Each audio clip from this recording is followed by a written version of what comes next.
I am Dr. Madhusudan, MDDM, consultant gastroenterologist and a therapeutic endoscopy surgeon at Medicare Hospital. ఈరోజు మనం gastric cancer అంటే stomach cancer ఏ కారణాల చేత వస్తుంది, ఎలా గుర్తించవచ్చు, దానికి ట్రీట్మెంట్ ఎలా చేయొచ్చు అనేది అందరికీ చెప్పడం జరుగుతుంది. ఈ గ్యాస్ట్రిక్ క్యాన్సర్, స్టమక్ క్యాన్సర్ అనేది ఆహారపు అలవాట్ల వల్ల, కొన్ని ఇన్ఫెక్షన్ల వల్ల మరియు జెనెటిక్ ఫ్యాక్టర్స్ వల్ల కూడా వస్తుంది. అసలు ఈ స్టమక్ క్యాన్సర్ అనేది దాదాపు మేజర్ క్యాన్సర్లో, ప్రపంచం అంతా కూడా వచ్చే క్యాన్సర్లో ఒక లీడింగ్ కాజ్ 5-6 కారణాల్లో ఒకటిగా స్టమక్ క్యాన్సర్ ఉంటుంది.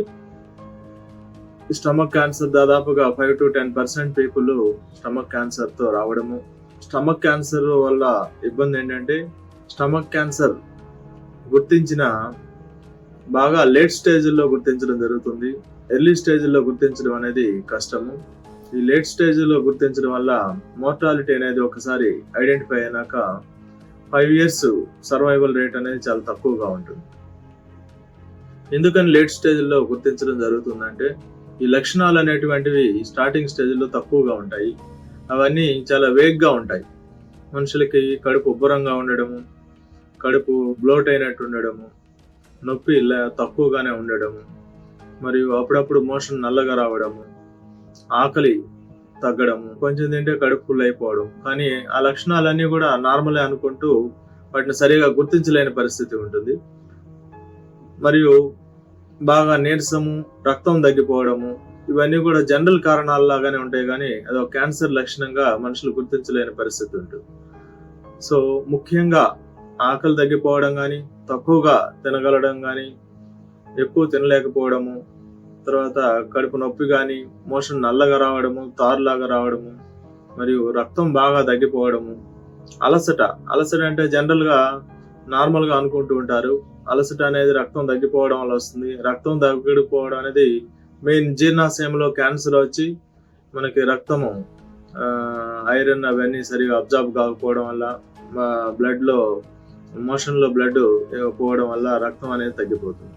ఇవన్నీ సాధారణ లక్షణాలు అనేది గుర్తించకపోవడం వల్ల క్యాన్సర్ అనేది లేట్ స్టేజ్లో గుర్తించడం, అడ్వాన్స్ స్టేజ్ అయ్యేసరికి దానికి సరైన ట్రీట్మెంట్ ఇవ్వలేకపోవడం వల్ల మనిషి యొక్క లైఫ్ స్టైల్ అనేది తగ్గిపోతుంది.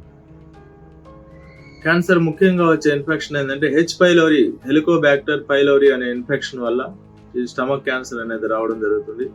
H. pylori ఇన్ఫెక్షన్ అనేటువంటిది ఈ మనం తీసుకునే ఆహారపు అలవాట్లు జాగ్రత్తలు పాటించకపోవడం వల్ల, తీసుకునే నీటి వల్ల, వీటి వల్ల H. pylori ఇన్ఫెక్షన్ అనేది ఒకరి నుంచి ఒకరికి కూడా రావడం జరుగుతుంది.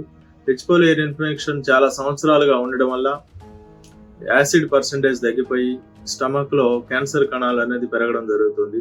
So H. pylori ఇన్ఫెక్షన్ కూడా ముందుగా గుర్తించి దానికి తగ్గ ట్రీట్మెంట్ చేస్తే ఈ యొక్క స్టమక్ క్యాన్సర్ మనం నివారించవచ్చు. అంతేకాకుండా మెయిన్ సాల్ట్ ఫుడ్ ఎక్కువగా తినడము, స్మోకింగ్, ఈ టొబాకో చూయింగ్, వీటి వల్లనే ఎక్కువ కూడా క్యాన్సర్ వస్తుంది.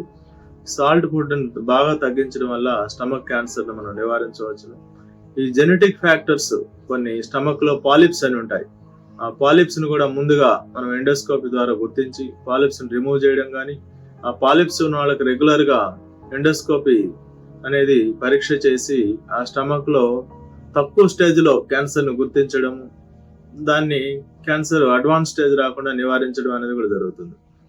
ఈ స్టమక్ క్యాన్సర్ రాకుండా ఉండాలి అంటే వెజిటబుల్స్, ఫ్రూట్స్ బాగా తీసుకోవాలి, సాల్ట్ తక్కువగా తీసుకోవాలి, మరియు రెగ్యులర్ ఎండోస్కోపీ చెకప్స్ అనేటివి చాలా ముఖ్యము. ఏ రకమైన లక్షణం ఉన్నా, నీరసం ఉన్నా, రక్తం తగ్గిపోతున్నా, మరియు ఏజ్ 50 years పైన ఉన్నా, మరియు కొంచెం తినంగానే కడుపు ఫుల్ అయిపోవడము, కడుపు ఉబ్బరంగా ఉండడము. ఎండోస్కోపీ అనేటువంటిది చాలా మంది భయపడుతూ ఉంటారు. ఎండోస్కోపీ అనేది భయపడాల్సిన పరీక్ష కాదు, అది చాలా సింపుల్ గా చేయొచ్చును. ఎండోస్కోపీ చేయించుకోగానే ఇంటికి వెళ్ళొచ్చును. ఒక 6 hours ఎంటీ స్టమక్ తో వచ్చి ఎండోస్కోపీ చేయించడం వల్ల ఏదైనా ఒక క్యాన్సర్ తక్కువ స్టేజ్ లో అనుకున్నప్పుడు వాటిని ఎండోస్కోపీ ద్వారా కూడా చికిత్స చేయవచ్చును, ఆపరేషన్ లేకుండా. మరియు స్టమక్ వరకే క్యాన్సర్ ఉన్నప్పుడు సర్జరీ చేసి పూర్తిగా నివారించవచ్చును.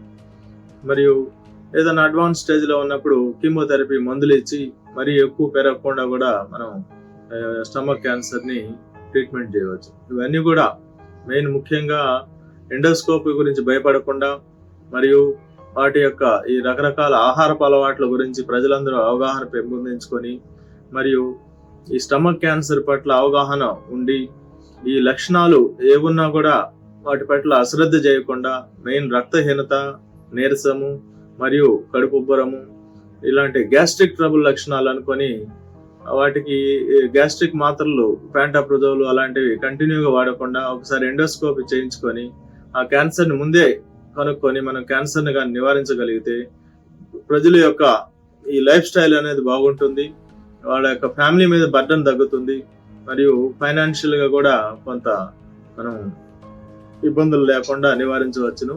ఇది అందరూ ఈ విషయాన్ని గుర్తించుకోగలరని తెలియజేస్తున్నాను. Thank you very much.